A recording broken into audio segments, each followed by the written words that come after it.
මාධ්‍ය වේදිනියට සමුදුන් ජනාධිපතිනියට ඉදිරියට යාමට හැකි වුණේ පියවර කිහිපයක් පමණයි.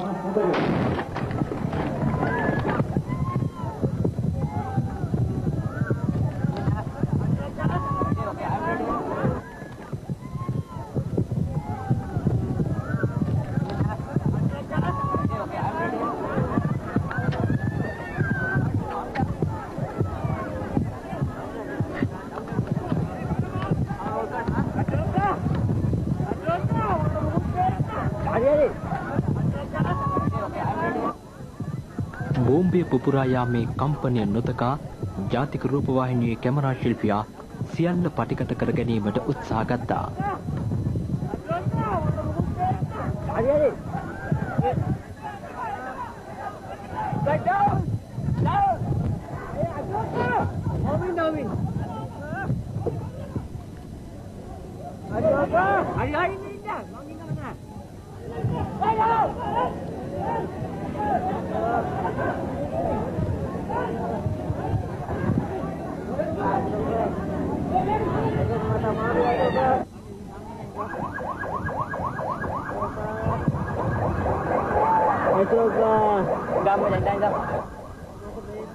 රූපවාහිනියේ කැමරා ශිල්පියා අසලම ජපානයේ NHK රූපවාහිනියේ කැමරා ශිල්පියා ද රැඳී සිටියා.